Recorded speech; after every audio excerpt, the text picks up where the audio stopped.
Good day, fellow investors. My name is Sven Karlin and I run the Invest with Sven Karlin channel on YouTube.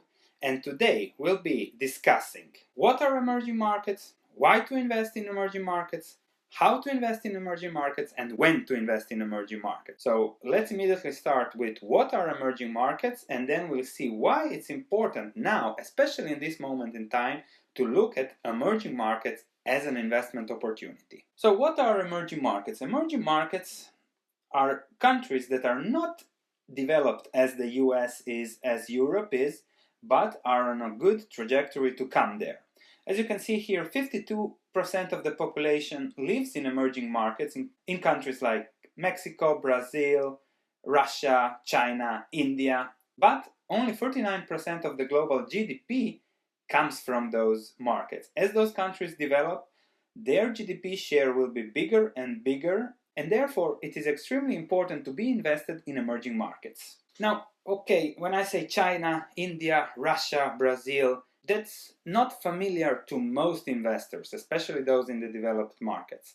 That's because they have a domestic bias. So you're human, you like your comfort zone, and everything out of that comfort zone is considered risky, dangerous, volatile, and better not to do. And that could be a very, very costly opinion when it comes to investing in emerging markets. Jack Bogle, the founder of the Vanguard Group, the Vanguard Index Funds, recently discussed his expectations on what we can expect from the S&P 500. And he said that in the best case scenario, we can expect returns of 4% over the next decade. So that's 4% from US stocks, because valuations, price to earnings ratios, are extremely high and will lead historically, logically, rationally to 4% over the next 10 years. If there is a recession, that can also be minus 50%. So the risks are high, but the returns are only 4%. Now, if you're not happy with 4%, you have to look elsewhere for better returns, because the difference is huge. Investing $10,000 at 4% over 20 years will end up at $22,000. $10,000 at 10% over 20 years will end up at $67,000. So the difference is huge. Emerging markets, I believe, will deliver more than 10% for the intelligent investor. And here is one reason why that will happen. The population in emerging markets will continue to grow over the next 30 years and has been growing extremely fastly in the last 50-60 years. This means that the population is still young. Those countries still need a lot of infrastructure, a lot of building, a lot of growth, and in comparison, developed countries, you can see here below the gray line, the orange line, the blue line, are all growing at a very, very slow rate. More people mean more customers, more consumptions, more business, more travel, more infrastructure, etc. On top of everything, emerging markets are growing at a very, very fast rate. China is growing almost at 7%. India has recently slowed down due to demonetization, but is still growing at 5-6%. And you can see in this figure that emerging markets, China, India, have been in the past, 200 years ago, the largest contributors to global GDP. Then they have lost their leading position due to colonization wars, but now they are returning to their leading position. And you can see how here in the upper right corner, China is hugely increasing its share in global GDP, followed by India. You want to be invested in that trend, and you can see how Western Europe is declining, so you don't want to be invested there, and the US is stable. What is even more important, that the percentage of the population living in extremely poor condition has been declining at incredible rates. In 1981, more than 90% of Chinese were extremely poor. The level now is at 10%. India was above 50%, the level now is below 20%. This means that as there is less and less poor people, all those people will need home, shelter, more things that they will consume, education, services, infrastructure, everything that goes along with a developed, not poor lifestyle, medications. So we can expect those 4.5 billion people going into 5.5 billion to have a huge impact on global demand for goods and on the businesses that operate in that environment. Another example is the global middle class consumption expectation. And now you can see how Asia is not yet leading, but in the future will be definitely leading and taking over the complete demand for goods and services in the world. So this clearly tells us one thing. The 20th century was the century of the US and consequently Europe. The 21st century is the Asian century. Make sure that your money doesn't get stuck in the past century and that clearly follows the trend in the current century.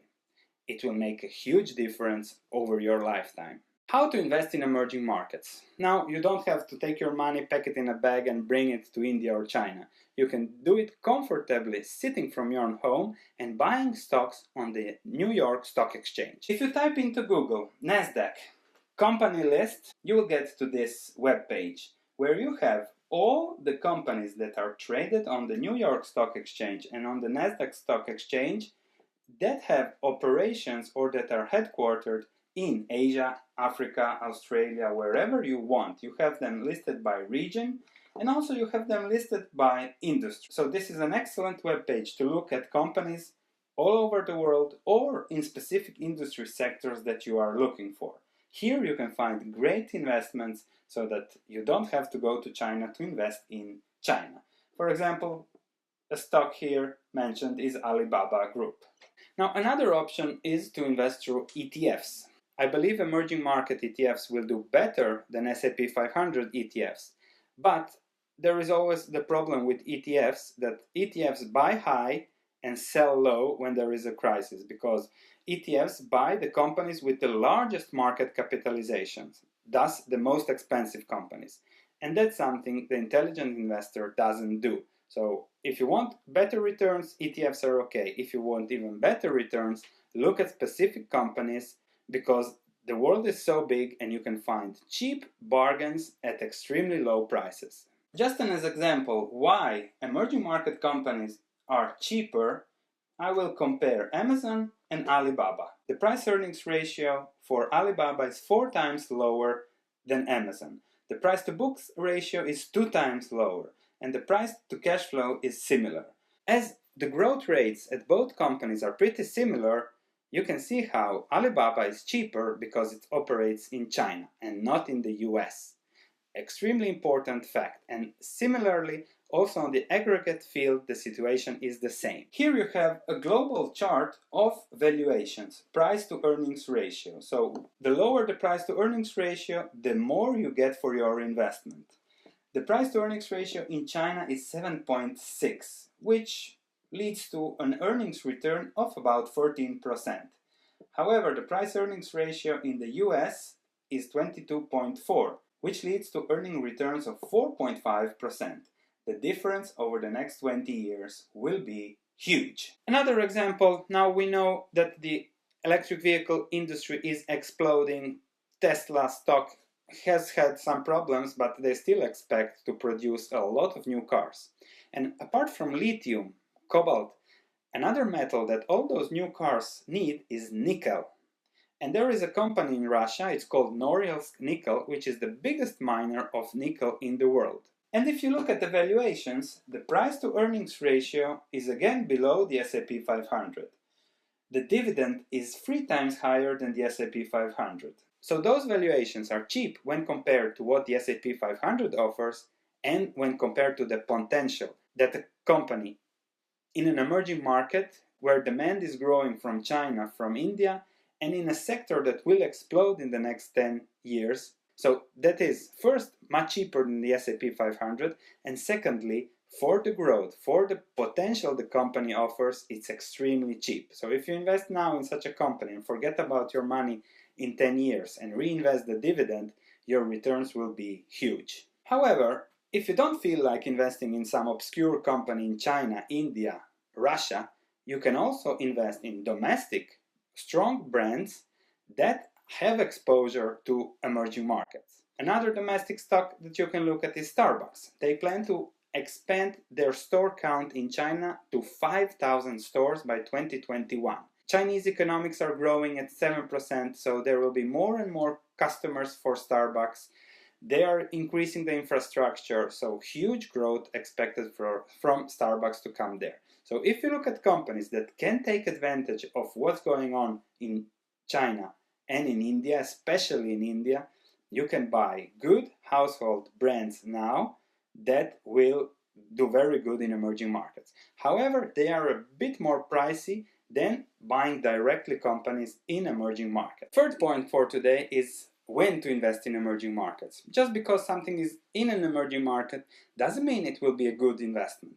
As always, you have to look at valuations, earnings, potential growth, and the quality of the business. Here we have a comparison of the returns between the emerging markets index and the S&P 500 index. From 2001 to 2010, the emerging markets in the darker blue has returned 16% per year. The S&P 500 has returned 1.4%. From 2011 to 2016, the S&P 500 has returned 12.5% per year. Emerging markets a negative 2.3%. Full 16 years, emerging markets have beaten the S&P 500. However, in 2011, the price-earnings ratio of the S&P 500 was around 15, which was cheap for the S&P 500. So then it was better to invest in the S&P 500. Now again, the price-earnings ratio is high, like it was in 2001, and emerging market price-to-earnings ratio is much lower. Here we can see emerging market index is 16.6, the price-earnings ratio, while the S&P 500 is 22.4. Price-to-book ratio 3.26 for the S&P 500, 1.82 for emerging markets, which means that the book value of the stocks is double than what is on the S&P 500. Over the long term, that is what creates stock returns. So for the when to invest in emerging markets, you have to invest in emerging markets when the S&P 500 is expensive and emerging markets are relatively cheap. This is now. If in 2 years the S&P 500 becomes cheap again, then again you switch from emerging markets to the S&P 500. So I hope I have interested you in emerging markets. On my channel we constantly discuss stocks from emerging markets, Chinese stocks, Indian stocks, and everything that can increase future returns with lowering your risk. I hope you subscribe to the channel and click like if you like the content. I'll thank you and I hope to see you in the next video.